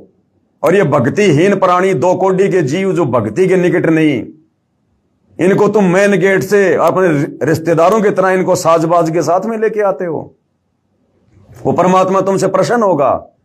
जो भक्ति धन का धनी भगत है उसकी तो कोई इज्जत नहीं, और जो खाली खोका है, चाहे वो मुख्यमंत्री हो चाहे प्रधानमंत्री हो, जो सतगुरु रामपाल जी का भगत नहीं, जो भक्ति नहीं कर रहा, वो खाली खोका। उस खाली खोके को तुम बैंड बाजे के साथ में सतगुरु रामपाल जी से मिलाने लेने जा रहे हो। तुम्हारी बुद्धि पे पत्थर पड़े। बिना दूध वाली गाय को चारा खिला रहे हो, बिना दूध वाली गाय को तुम काकड़े खल और बिनोले खिला रहे हो। तुम्हारी बुद्धि में नहीं आ रही सतगुरु रामपाल जी की बातें। 30 साल हो गई, तुम्हारी बुद्धि पे काल बैठा, काल। तो यहां सतगुरु रामपाल जी सतलोक आश्रम धनाना में बैठकर, उस कुएं में बैठकर, और अपनी विशेष प्यारी आत्मा सात संगत वालों को संदेशा दे रहे हैं, आशीर्वाद दे रहे हैं कि जिस प्रकार तुम मर्यादाओं में रहकर, विषय वासनाओं से दूर होकर, काल के षड्यंत्र से दूर होकर, और जो तुम अपने गुरु को परमेश्वर मानकर जो भक्ति कर रहे हो ना बच्चों, इसी प्रकार प्यार प्रेम से रहियो, और इसी प्रकार से परमात्मा को साक्षी मानकर, परमात्मा को साक्षी मानकर भक्ति करते रहियो। अब की बार पार हो जाओगे, गारंटी देता हूं। ये परमात्मा सत्सेवकों को आशीर्वाद दे रहे हैं। पुत्र प्यार से सेवा करियो, भगवान को साक्षी मानकर सेवा करियो। अमर लोग जाओगे, गारंटी देता हूं, सतलोक जाओगे सारे। मर्यादा में रहना सत्साय। अब पमान अमरवाणी का पाठ प्रारंभ हो रहा है। सत्साय। अब बताओ, आश्रम वाले तो मर्यादाओं के निकट भी नहीं है। अमरपुरी क्या खाक जाएंगे ये? अभी तो यहां इनको जन्मना है, मरना है, काल के लोक में गधा बनना है, कष्ट उठाने हैं। अभी तुम्हारा कहां समय है अमरापुरी का? तो कहने का मतलब भाई और बहनों, परम पूज्य परमेश्वर सतगुरु रामपाल जी के भक्ति मार्ग में, चाहे उनकी गैर हाजिरी का समय रहा हो, चाहे उनके सतलोक आश्रम धनाना में आने के बाद का समय हो, यदि उनके ज्ञान विरुद्ध कोई हरकत की जाएगी तो उन्हीं के आशीर्वाद से भैया ज्ञान आधार से भगत समाज को समझाने के लिए वीडियो भी बनाए जाएंगे, पोस्टर भी बनाए जाएंगे, और इसी प्रकार से वायरल भी किए जाएंगे। ये मुझ पवन दास के बस की बात नहीं है। मैंने तो गुरुदेव के जेल से बाहर आने के बाद में बोल दिया था कि भैया मैं तो आगे कुछ भी नहीं बोलूंगा। वो मेरे अपने विचार थे, पर्सनल विचार थे, लेकिन मेरा बाप सतगुरु रामपाल जी भगवान यदि बुलाना चाह रहा है, यदि बुलाएगा, तो मेरी क्या औकात फिर मैं चुप हो जाऊं? तो ज्ञान आधार से हर बात का विश्लेषण किया जाएगा, भगत भाई बहनों को बताया जाएगा, समझाया जाएगा। कोई माने ना माने उसके कर्म, भाई इस बात की तो हम गारंटी नहीं ले सकते कि कोई मान ही जाएगा, क्योंकि ये काल काल होकर, काल जिसकी बुद्धि पे बैठ जाए एक बार, फिर मानने थोड़ी देता है। जब भगवान सतगुरु रामपाल जी 30 साल से थक गए, तुम आश्रम वालों को नहीं सुधार पाए। आज भी गुरुजी की पत्नी, गुरुजी की बेटी कानों में सोना पहन के, चांदी पहन के घूम रही है ना आश्रमों में। तो बताओ फिर हमारे जैसे 2 कोटि के जीवों की क्या औकात जो हम उनको सुधार देंगे? तो सुधारने का ठेका हमारा नहीं है, सुधारने का ठेका तो काल का है। जब रह जाओगे ना यहां, उसके बाद ये कुम्हार के हाथ में दे के डंडा तुम्हें बना के गधा, फिर सुधारेगा ये। बाकी संदेशा देना हमारा काम है भाई, वो हम देते रहेंगे, उसमें कोई पोताई किसी प्रकार की नहीं बरती जाएगी।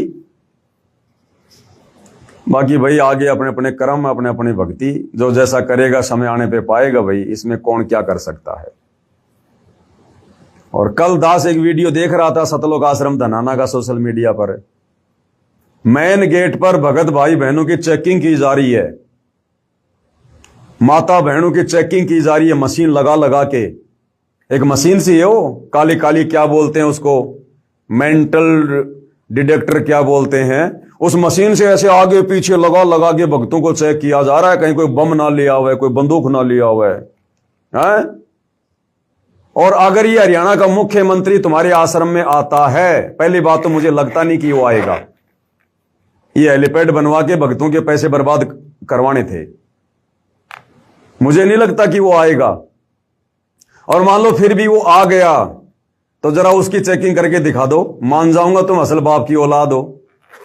सतलोक आश्रम कमेटी वालों, इन भोले भाले भक्तों की तुम चेकिंग कर रहे हो आगे पीछे ऊपर नीचे, इनको चोर समझ के, आतंकवादी समझ रहे हो, भक्तों को डकैत समझ रहे हो, हैं?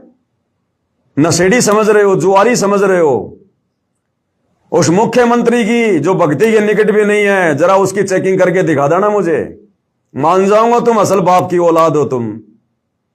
तो क्या करेंगे हम उस सतलोक आश्रम धनाना में जाके, जहां पर दोगला व्यवहार होता है, दोगला, जहां अपने गुरु भगत भाई बहनों को तो भेड़ बकरियों की तरह ट्रीट किया जाता है, और 2 कोड़ी के भक्तिहीन लोगों को, नेताओं को वहां पर पता नहीं क्या समझ के, और वहां पर उनका विशेष आदर सम्मान किया जाता है।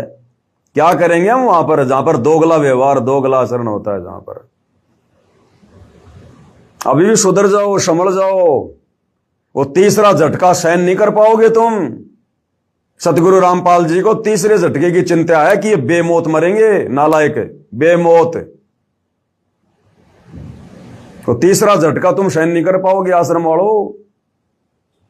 जो आते ही गुरुदेव भगवान ने संकेत कर दिया कि तीसरा झटका ये काल ओट नहीं पाएगा। ध्यान दे लेना, दुर्गति होगी, भयंकर दुर्गति। ये परमात्मा किसी का शागा नहीं है। समय आने पर सब पता चल जाएगा, लेकिन फिर तुम्हारे हाथ में कुछ नहीं रहेगा फिर सिवाय पछताने के। तो भाई और बहनों, अब इनके विषय में और क्या बोलें क्या ना बोलें, वही बात है, भैंस के आगे कितना ही बीन बजा लो उसके असर पड़ता नहीं चवन्नी भर भी। और गधे की आंख में जितना घी डालोगे उतना ही सोचेगा मेरी आंख फोड़ रहा है। तो इन सतलोक आश्रम वालों की, सतलोक आश्रम कमेटी की, सतगुरु रामपाल जी के कलयुगी परिवार की अंधे गधे वाली स्थिति है, अंधे गधे वाली। इन्हें अगर कोई अच्छी बात बताओ तो लगता है बस हमें तो जहर पिला रहा है। परमात्मा कहते हैं, कहूं साची माने बुरी, यही परीक्षा नीच, और जितनी धोए कच्ची दीवार उतनी माचे कीच। ये नीच व्यक्ति की पहचान होती है, उसको जितनी शिक्षा दोगे उल्टा वो दोष मानेगा, बुरा मान जाएगा वो। तो भाई ये थोड़ा ध्यान दे लेना, ये तीसरा झटका तुम सहन नहीं कर पाओगे। जो तुम सोच रहे हो ना, गुरुजी आश्रम में आ गए, हम तो सब कुछ कर रहे हैं, गुरुजी कुछ कह ही नहीं रहे, गुरुजी कुछ बोल ही नहीं रहे, ये साथ संगत वाले तो ऐसे चिल्ला रहे थे, ऐसे भौंक रहे थे, हमने तो सारे काम कर दिए, राजनेताओं के तलवे भी चाट लिए, राजनीति भी कर ली, हमने तो खेल के स्टेडियम भी बना लिए, जगत वालों से झूठा भाईचारा भी निभा लिया, सब मर्यादा तोड़ ली, फिर भी गुरुजी कुछ नहीं बोल रहे। गुरुजी अब कुछ बोलेंगे भी नहीं। इस पवन दास ने गुरुदेव के जेल से बाहर आने से पहले बोल दिया था कि अब सत्संग खत्म हो चुके हैं। वो विशेष संदेश जो जेल में बैठकर किए गए थे वो लास्ट थे, लास्ट। अब गुरुजी जेल से बाहर आने के बाद में कोई सत्संग नहीं करेंगे। और दास ये भी कहा करता था कि जेल से बाहर आने के बाद गुरुजी ये पंचायत लेकर नहीं बैठेंगे कि कौन सही कौन गलत है। वो तीसरा झटका जब आएगा ना, अपने आप फैसला हो जाएगा, गुरुजी ने बोलने की जरूरत नहीं है। ये आश्रम वाले अपने आप समझ जाएंगे कि हम किस गलत रास्ते पर चल रहे थे 11 साल से। गुरु के परिवार ने हमारी नैया डुबो दी, ये तुम्हें ऑटोमेटिक पता चलेगा, ऑटोमेटिक।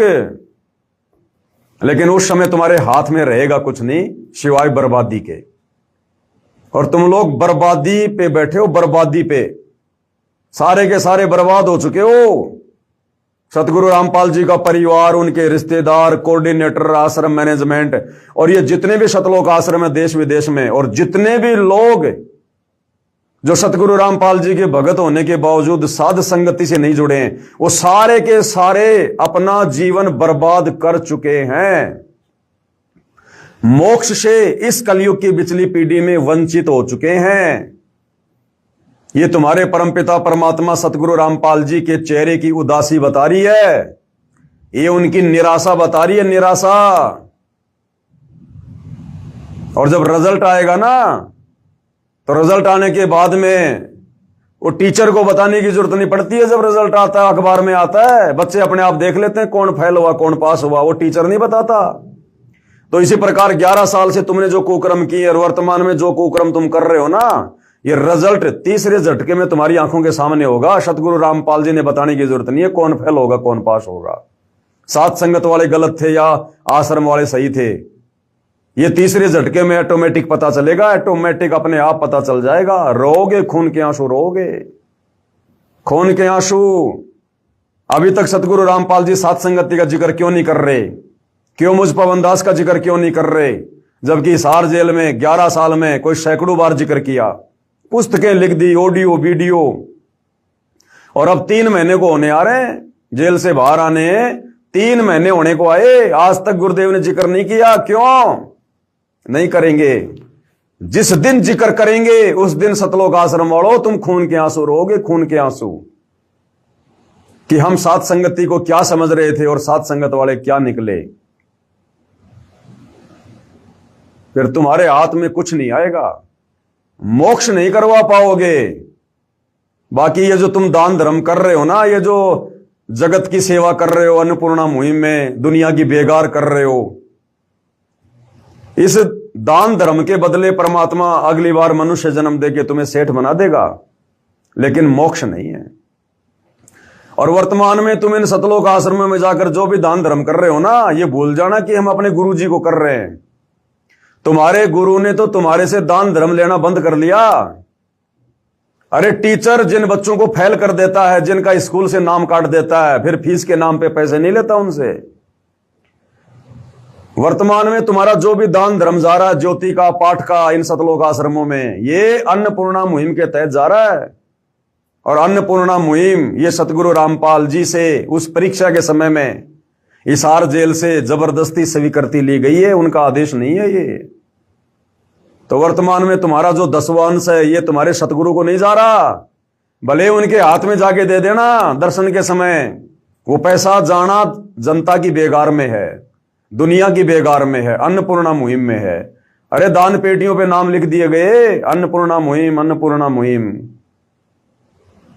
अब तुम्हारा दान धर्म भी व्यर्थ है इन आश्रमों में करना, व्यर्थ, कोई यूज नहीं उसका, मोक्ष में कोई लेखा जोखा नहीं उसका। अब जैसा तुम कर्म करोगे वैसा तुम्हें यही काल के लोक में परमात्मा देता रहेगा।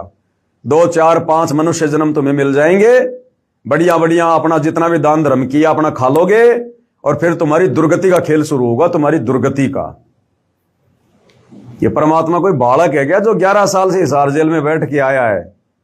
किसी ने जबरदस्ती बैठाया था क्या? किसी के दबाव में बैठा था क्या?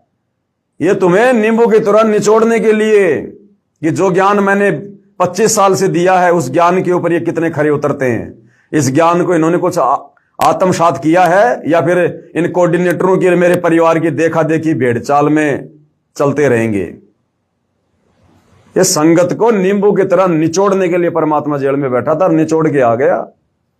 अब तो परिणाम आना बाकी है, उस दिन का इंतजार करो, परिणाम आना बाकी है। तो भैया जिस दिन परमात्मा साथ संगति का जिक्र करेंगे, उस दिन सतलोक आश्रम कमेटी का, इनका तो नामो निशान मिट जाएगा, नामो निशान। ध्यान रख लेना, रोगे फिर तुम ऊपर हाथ खड़े करके, तुम्हारे हाथ में कुछ नहीं आएगा। तो भाई और बहनों, जो कुछ एक भगत भाई बहनों की शंका थी कि भाई अब तो गुरुजी आश्रम में बैठे हैं, अब आश्रम वाले चाहे हेलीपैड बनाओ चाहे जो मर्जी करो, हमें बोलने की क्या जरूरत है। अगर हम इस प्रकार से लिखेंगे कि भाई मेरा परिवार, आश्रम मैनेजमेंट मेरे काबू से बाहर है, तो गुरुजी की असमर्थता जाहिर होगी। तो भगत जियो, ऐसी कोई बात नहीं है, समर्थ तो समर्थ ही रहेगा। और इस काल के लोक में भैया, जब परमात्मा दूसरों को समर्थ बना के अपना काम करवाता है, ब्रह्मा विष्णु में जो असमर्थ हैं उनको परमात्मा ने समर्थ बना दिया, उनसे परमात्मा ने सारे काम करवा दिए। तो परमात्मा तो भैया बैकग्राउंड में रह के काम करता है। करे करावे साइया मन में लहर उठा, दादू सिर दर्दे जीव के, और आप बगल हो जा, आप साइड में हो जाता है। ये परमात्मा महिमा का भूखा नहीं है। ये समर्थ क्या समर्थता दिखाएगा? सारी सृष्टि का मालिक, उससे बड़ा कोई समर्थ नहीं। वो किसको दिखाएगा? कोई उसके बराबर वाला तो होना चाहिए। अरे चूहे के साथ में हाथी क्या लड़ेगा? चूहे के सामने हाथी क्या अपनी समर्थता दिखाएगा? दिखाएगा क्या? हाँ, बराबर में कोई हाथी हो जब तो अपनी समर्थता भी दिखाए। तो सारी सृष्टि में इस कबीर भगवान सदगुरु रामपाल जी के अलावा सारे चूहे हैं, उसके बच्चे हैं, आत्मा है, वो हमारा बाप है, उसके बराबर कोई है नहीं। गुरु सेवय कोई चतुर सयाना, गुरु पटतर कोई और नाना, गुरु के समान कोई और है ही नहीं। वो किसको समर्थता दिखाएगा वो? तो ये समर्थता दिखाने का, ये झूठी महिमा की जो भूख है ना, ये सतलोक आश्रम कमेटी वालों को है। ये सतलोक आश्रम कमेटी वाले, सतगुरु रामपाल जी के परिवार वाले इस बात को लेकर अपने आप को खुश नसीब नहीं समझते कि हमारे पूज्य गुरुदेव सारी सृष्टि के मालिक है, ये भगवान है, ये परमात्मा है। ये इस बात को लेकर ज्यादा खुश होते हैं कि कोई मंत्री आवे, कोई मुख्यमंत्री आवे, कोई सरपंच आवे, कोई प्रधान जी आवे, कोई चेयरमैन आवे, तो हमारे आश्रम का नाम हो जाए। क्या करोगे इस आश्रम का नाम करके जिसको मिट्टी में मिलना है? ये फूट जाएंगे तुम्हारे आश्रम फाश्रम सारे के सारे, तीसरे झटके में, कुछ लेना देना नहीं है। ये परमात्मा नामो निशान मिटा देगा इन मिट्टी के ढेरों का। ये घर घर आश्रम बना के जाएगा परमात्मा, घर घर आश्रम बना के थोड़े चलेंगे इन आश्रमों पे। ये सब नष्ट करना परमात्मा ने ढाने बड़े बड़ों के किले, और तुम जबरदस्ती ये किले बना रहे हो। इस भक्ति मार्ग में परमात्मा पाखंड के लिए नामो निशान भी छोड़ के नहीं जाएगा।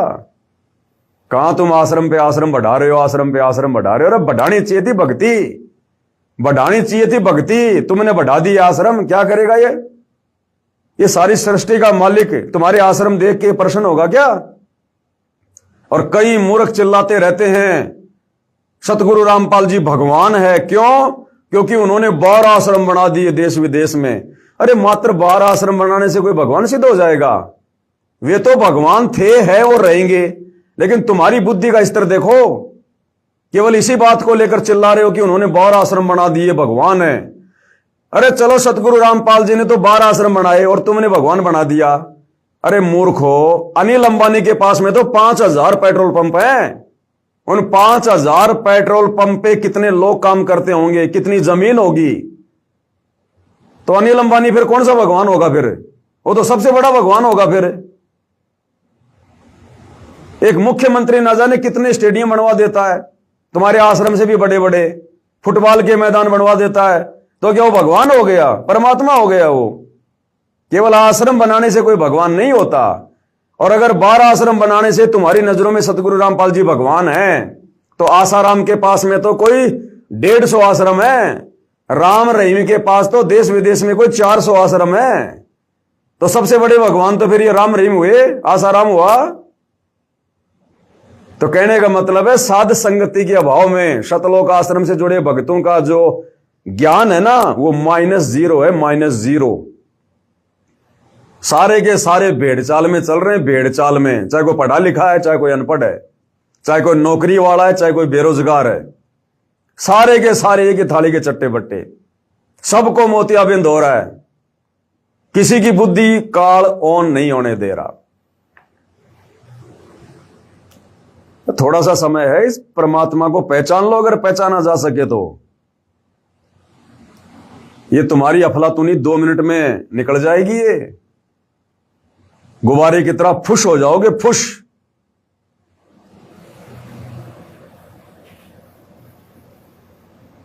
तो अगर कल मुख्यमंत्री आ जाता है तो फोड़ लेना अपने कर्म ढंग से उनका स्वागत करके, हैं, एडी उठा उठा के, उसका चेहरा देख के। क्योंकि आश्रम में तो माई इंद्रो का बेटा बैठा है, रामपाल गांव धनाने का जाट, जो 8 सितंबर 1951 को तुम लोगों के अनुसार जेल में लिपट के आया था।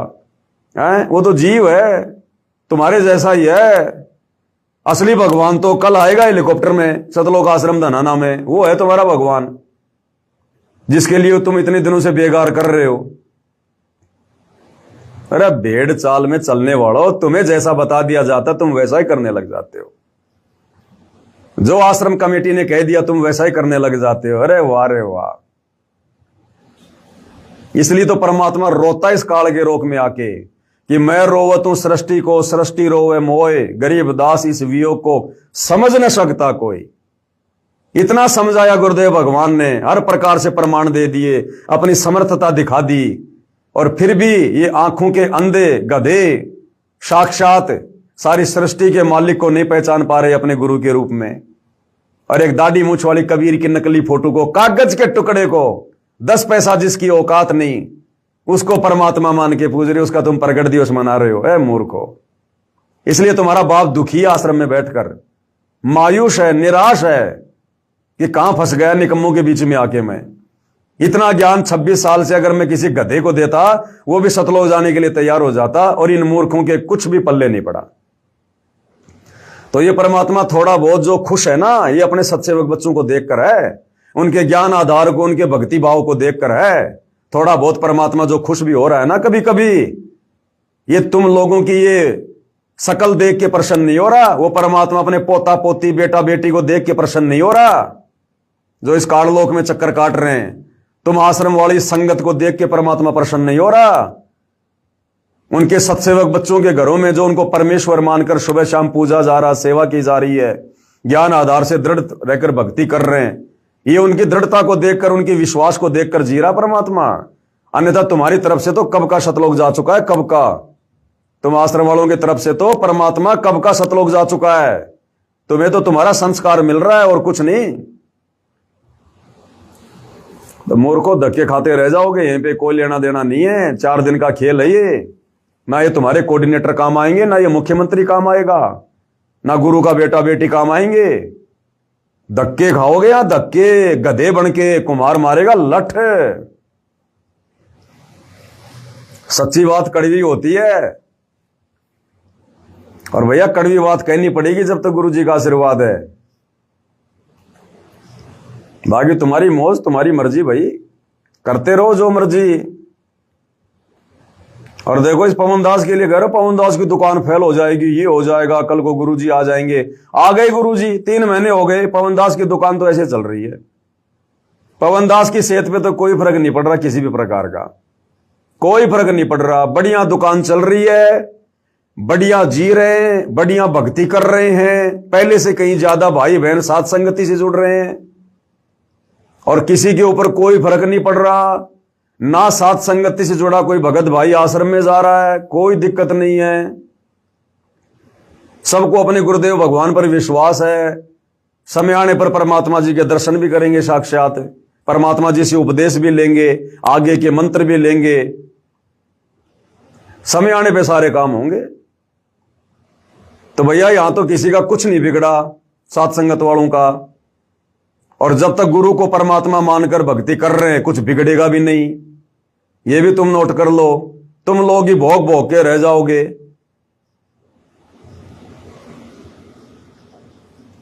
तो भैया समझा ही सकते हैं, बता ही सकते हैं। बाकी परमात्मा कहते हैं, सकल पदार्थ है जग माही, कर्महीन नर पावत नाई। परमात्मा का शब्द, कौन सा शब्द गाए परमात्मा का? चलो गा लेते हैं मालिक का छोटा सा। बंदी छोड़ सतगुरु रामपाल जी परमेश्वर जी की जय हो।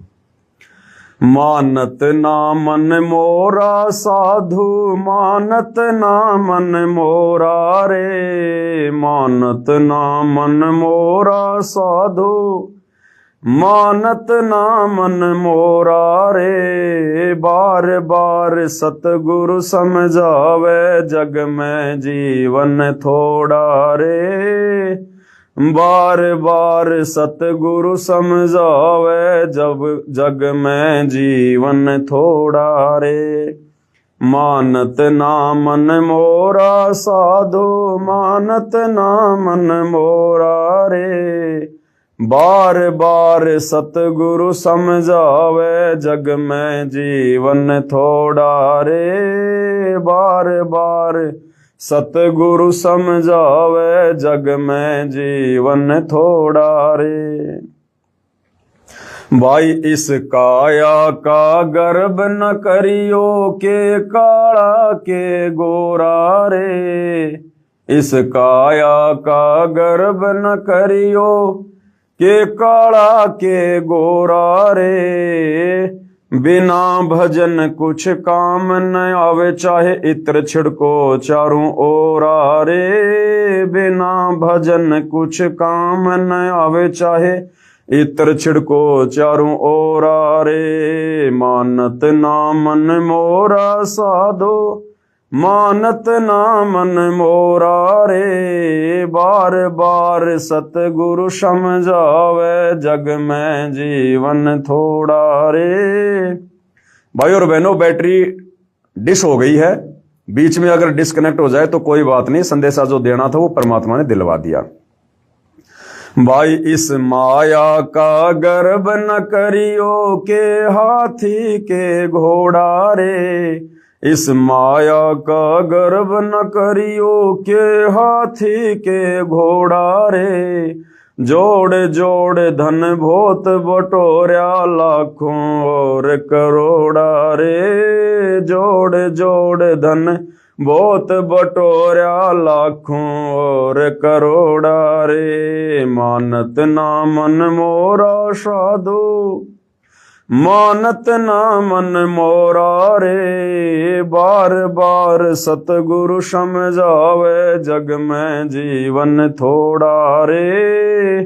बार बार सतगुरु समझावे, जग में जीवन थोड़ा रे। भाई दुविधा दुर्मति चतुराई में, जन्म गया नर तोरा रे। जैसे तुम आश्रम वालों का आए दिन दुविधा दुर्मति और चतुराई में मनुष्य जन्म बर्बाद हो रहा है। भाई दुविधा दुर्मति चतुराई में, जन्म गया नर तोरा रे। अब बेआन मिलो सत्संग में, करो गुरु ज्ञान पे गोरा रे। अब बेआन मिलो सत्संग में, करो गुरु ज्ञान पे गोरा रे। मानत ना मन मोरा साधो, मानत ना मन मोरा रे। बार बार सतगुरु समझावे, जग में जीवन थोड़ा रे। बार बार सतगुरु समझावे, जग में जीवन थोड़ा रे। भाई शरण पड़े को गुरु संभाले, जान के बालक भोला रे। शरण पड़े को गुरु संभाले, जान के बालक भोला रे। कहे कबीर चरण चित राखो, जो सुई में डोरा रे। कहे कबीर चरण चित राखो, जो सुई में डोरा रे। मानत ना मन मोरा साधु, मानत ना मन मोरा रे। बार बार सतगुरु समझावे, जग में जीवन थोड़ा रे। पवन भाई, आप रामपाल तो नहीं बन सकते हैं, तो आप क्यों गुमराह कर रहे हो? अरे हम यदि उनके चरणों की धूल बन जाएं तो भी हमारा परम सौभाग्य। हम उनको यदि उनका गुलाम भी अच्छे से साबित कर दें तो भी हमारा परम सौभाग्य। बहन जी, तुम क्या पदवी दे रही हो बहन जी? क्यों अपने कर्म फोड़ रही हो? कहां इस 2 कोड़ी के मिट्टी के पुतले पवन दास को, टट्टी पेशाब के कोथड़े को सतगुरु रामपाल जी से तुम तुलना कर रही हो? बुद्धि भ्रष्ट हो गई बहन तुम्हारी, बुद्धि भ्रष्ट। सतलोक आश्रम के लड्डू जलेबी खा के, मलिन अन्न खा के, गुरु को मानुष मान के तुम्हारी बुद्धि भ्रष्ट हो गई। ये पवन दास यदि अपने आप को सतगुरु रामपाल जी का गुलाम भी यदि साबित ढंग से अगर वो कर दे तो भी मेरा परम सौभाग्य होगा। माफी मांगो बहन जी परमात्मा से, 1-2 कोड़ी के जीव को उनकी बराबरी पे लाके। तो भाई और बहनों, आज की साथ संगति में केवल इतना ही। परमेश्वर हम सबको आशीर्वाद दे, सद्बुद्धि दे, हमारा मार्गदर्शन करें, भ्रमने भटकने से बचाएं। बंदी छोड़ सतगुरु रामपाल जी परमेश्वर जी की जय हो।